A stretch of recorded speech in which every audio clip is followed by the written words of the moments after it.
반갑습니다. 저는 메가스터디에서 생명과학을 강의하는 박지향입니다. 선생님이 드디어 아주 특별한 강좌를 하나 여러분들한테 소개하고자 합니다. 모두가 이해하는 유전특강의 DNA표, OX표 특강. 사실 선생님에게는 모두가 이해하는 유전특강이 꽤 시리즈별로 좀 있습니다. 모두가 이해하는 유전특강의 전범위 편이라고 해서 아주 기본 편이 있고요. 그 뒤로 단일인자 편, 다인자 편, 그리고 가계도 편이라고 해서 실전에 걸맞는 이와 같은 선생님이 준비했던 특별한 강좌들이 있었죠. 근데 선생님이 올해 모두가 이해하는 유전특강의 DNA표와 OX표를 만들게 됐던 이유는요.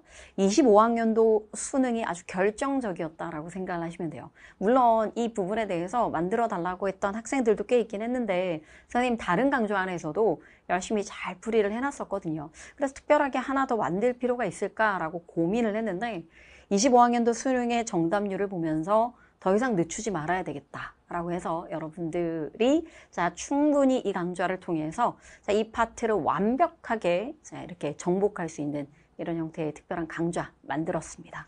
선생님이랑 같이 이제 선생님부터 시작하게 되는 이 강좌의 첫 번째 시작이 25학년도 수능 때문이라고 얘기를 했잖아요. 25학년도 수능에서의 DNA표, OX표 문제입니다. 문제를 보시면 정답률이 34%죠. 여러분들은 어떤 느낌인지 모르겠지만 여러분 우리 곰곰이 생각을 좀 해보면요.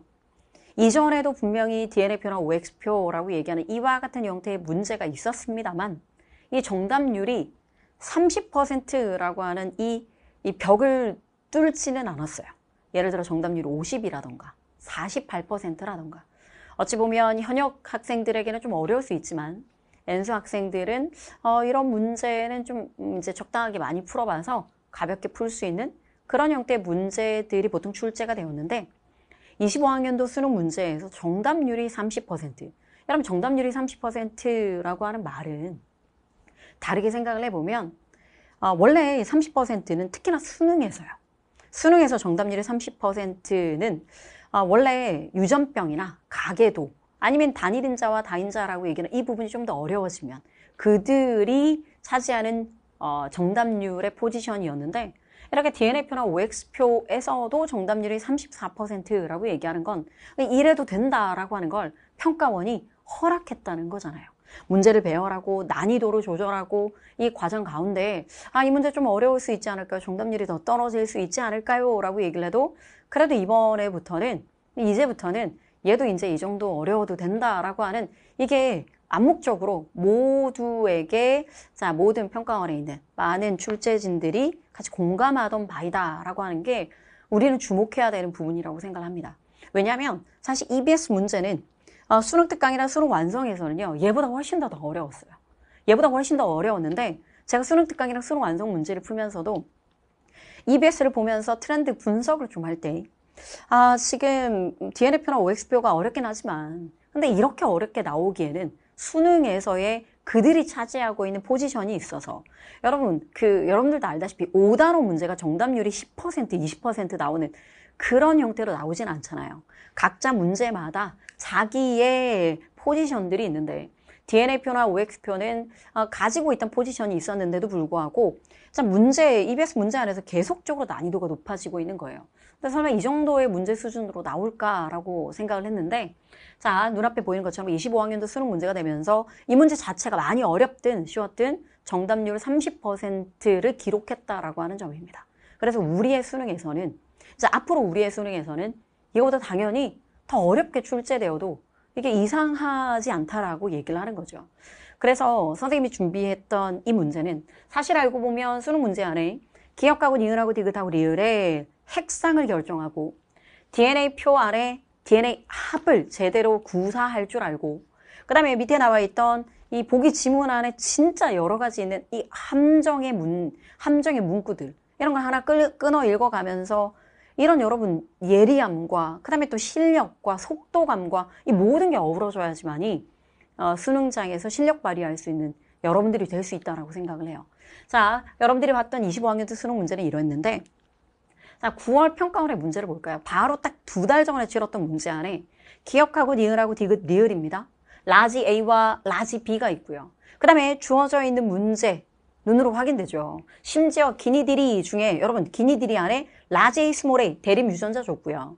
그 다음에 small b, large d 여러분 이게 수능 문제에서 얼마나 유사했냐면 자 기니디리는 large A, small b, large d 이렇게 알고 보면 9월 평가원이랑 수능이 되게 맞닿아 있음에도 불구하고 정답률이 어디서 떨어졌는가라고 얘기한다면 DNA 합까지 딱 들어가니까 학생들이 겁을 먹지 않았을까라고 저는 생각을 합니다.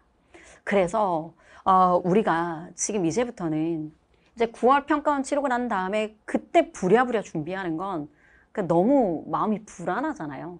그러니까 이제부터 시작해야 된다라고 생각을 하고 있고요. 뿐만 아니라 작년에 수능 문제에서는 DNA표가 들어있는데 DNA표 합과 함께 염색체 그림. 근데 또 정답률이 놀랍게 50%예요. 그러면 작년에 있었던 수능 문제 중에 세포주기나 세포분열, 유전자와 염색체라고 얘기하는 문제가 보통 문제별이 한 3문제 정도 되는데 그 중에 벌써 2문제가 여러분 정답률이 50 이하라고 얘기를 하는 거예요. 그래서 어떤 시험을 치를 때 여러분 기선제압을 하기 위해서는 첫 번째는 흥분의 전도입니다. 흥분의 전도 문제가 맨 선두로 딱 나와 있잖아요. 걔부터 해결해야 되잖아요. 그럼 흥분의 전도를 해결하고 근육 문제를 해결하고 나머지 비유적 문제는 다양한 경로로 여러분들이 해결했다 쳤을 때 자 이제 우리가 유전을 뚫어야 되는 첫 번째가 바로 DNA표, OX표라고 생각을 해요. 여기서 막히게 되면은요 그때부터 이 시험이 나의 페이스로 이제 굴러가지 않는다. 나의 페이스로 쭉 내가 가지고 있던 속도감이라던가 내가 가지고 있던 이렇게 문제풀이 방식이라든지 이런 형태로 풀리지 않는다라고 하게 되면 뒷문제에서 여러분 자신감이 뚝 떨어지게 돼요. 뒤에 배열되어 있는 문제들에 이제 내가 이걸 제대로 풀어낼 수 있을까? 그 다음에 나머지 시간 안에 이걸 해결할 수 있을까? 머리가 되게 복잡해진다라고 생각하는 거죠. 그래서 저는 이 부분에 특히나 DNA 합, 숫자 들어있는 부분들 그 다음에 OX와 매칭하는 핵상을 결정하는 거 이런 것들을 수없이 반복해야 된다고 생각을 하거든요.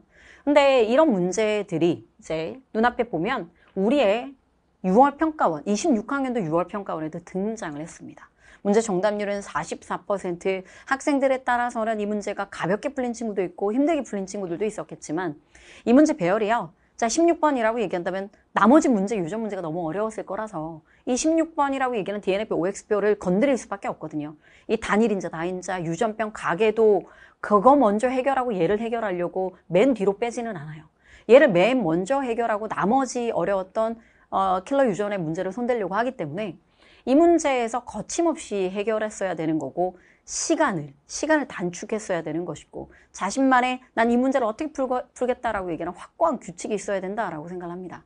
이런 걸 알고 보면 뒤쪽에 지금 요즘에서 이런 일들만 있었던 건 아니거든요. 과거의 문제를 한번 들여다보면 자 22학년도 수능 문제 안에 아직도 여러분 이 문제에서 이거 어떻게 풀어요? 라고 하는 걸 물어보는 친구들이 있어요. 그러니까 선생님이 옆에서 학생들이 이 문제를 풀고 있는데 옆에 딱 붙어가지고 내가 지금 딱 1분 줄게, 2분 줄게 이렇게 시간 재서 긴장감을 높이면 뭐가 눈에 잘 안 보이는 문제 중에 하나거든요. 이런 문제뿐만 아니라 뒤쪽에 있었던 DNA 합 들어가 있는 문제. 우리에게는 예고편이 되게 많았다라고 하는 거죠. 24학년도 9월 평가에 합 들어가 있던 문제들. 그 다음에 또 여러분 이게가 교육청 문제입니다. 교육청 문제인데 진짜 좋거든요. 그러니까 OX가 있으면서 옆에 그래프와 함께 그래프를 반대로 얘기를 해보면 이게 DNA 표의 표로 여러분 large F 플러스 small g라고 얘기하는 것이 2, 2, 3이라고 해서 표로 나타낸 걸 그래프로 표현한 거 왔다 갔다 서로 호환도 되어야 하잖아요. 그래서 선생님이 지금 이 강좌에서 하고자 하는 건 물론 아주 어려운 고난도 문제를 나중에 해야 되겠죠. 그러나 우리 기출문제 안에 있었던 아주 중요했던 우리가 중요하게 포인트를 짚어보고 그 다음에 꼼꼼하게 마무리했어야 되는 DNA표와 OX표의 합이라던가 그 다음에 문제를 분석하는 방식이라던가 핵상을 결정하는 거라던가 이런 것들을 한번 여러분 정리정돈을 하고 가야 되지 않는가라는 생각에 선생님이 이 강좌를 만들었고요. 선생님이 이 강좌는 위에도 봤겠지만 선생님이 기출분석서라고 하는 그 교재 안에 들어있는 문제를 가지고 할 겁니다. 물론 여러분들에게 PDF 파일로 이렇게 옆에다가 같이 첨부 파일로 올려줄 거예요.